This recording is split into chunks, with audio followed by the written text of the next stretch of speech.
Okay, I'm gonna make a video about lines, okay? Graphing lines, equations of lines. And when I said graphing lines, remember, we could put it anywhere on here. Y-axis, x-axis, okay? The y-axis is the vertical one. Guys, I'm telling you some of this stuff because it took me a long time to figure it out. I'm telling you this as a math teacher that really struggled for some reason when I was younger. Okay, the y, see how this line on the y is long? That's how I remember that that was the one that went up and down, okay? And x was the one that went this way. All right, now when you get an ordered pair, that's these little guys here in parentheses. So like 4, -2. These are alphabetical, X, Y, Z, okay? So that means X, Y, okay? That's the order. And sometimes I actually have to write them over there.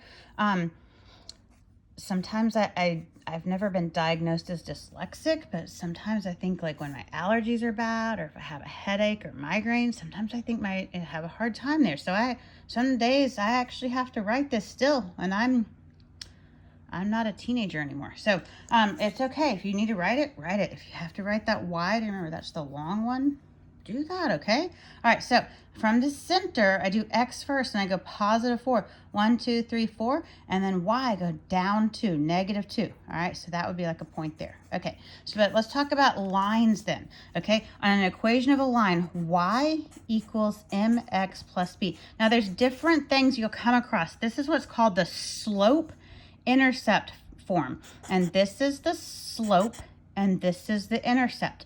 There'll be other forms. This is just the one that we use in Saxon Algebra 2. You'll learn some others. They're called point slope and things like that. That we're just using the slope intercept form. That means these are the two things that are in the equation when you look at it, okay? So this is the slope. A couple of things about slope. If the slope is positive, that means the line's going this way. If the slope is negative, that means your line is going this way. All right, okay.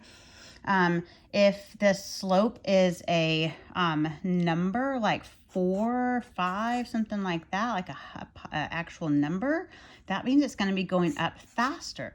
If the slope is a fraction, 1/2, 2/5, that means it's going to be going slower, like this. Basically, it means it's only going to go up 2 and over 5, as opposed to this is up 5 and only over 1.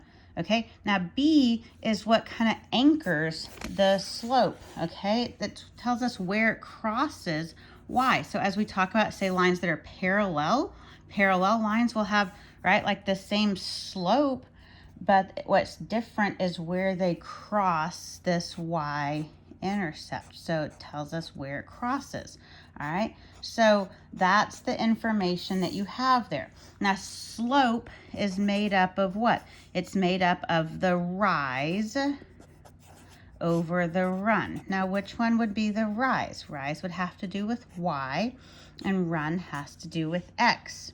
Okay, so that means that rise has to be the y's over the x, which is the run. All right, so if I need to find those, I'm going to need to have 2 y values and 2 x values. So if I have 2 points, the main thing to remember if I have 2 points is that I need to put them in order. I need to have like number 1 and I need to have number 2, and whichever I put here in this first spot, I need to make sure that I put both of them here, and that I come back and that whatever I put, say, here, needs to be the ones that I put in the second spot, okay? So I can't do this. I can't say, well, I'm going to put this y here, and then I'm going to put this y here, and then I'm going to come back and put this x first, okay? So whichever ones are first, they have to be first both places.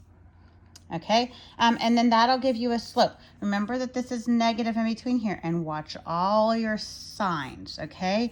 Signs can be an issue, and it makes you think I'm not doing well at solving exponents. I'm not doing well at solving line graphs. I'm not doing well at solving any number of problems. And the reality is, it's just that the signs are an issue. And I can make a whole video about signs, but the problem is they're so tricky, and sometimes I don't think that there's anyone that doesn't necessarily understand them. It's just that we're not careful about them.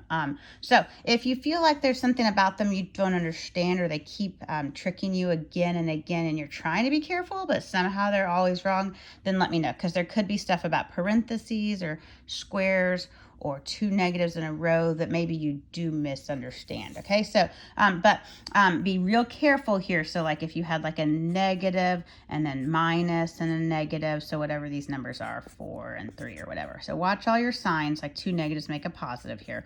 Okay, watch all your signs as to whether you're going to have a positive, negative answer, over whatever that is. So in the end, whether they're both negatives, positives, and then that gives you the slope, and then you can plug back in to find your intercept. Lines that are parallel, remember parallel lines have the same slope, so you could solve. Lines that are perpendicular, have we done that actually so far? Lines that are perpendicular, so if I have a slope of 2/3, a perpendicular line would have a slope of 3/2. I don't know if we've done this yet. Lines, if I have -4/5, my perpendicular line would be positive 5/4. All right, so parallel perpendicular lines. I can't remember now if we've even done this yet. I don't know that we have. So anyway, but that's just some extra little info there. Perpendicular, parallel lines, slopes stay the same if they're parallel, different if they're perpendicular. But just some information. Rise over run, formulas, slope formula. Plug it back in, x and y slope to find intercept. X, Y, solving, write it down if you need to, all that good information. Let me know if there's something else that specifically causes you to stumble here, and I'll try to help you.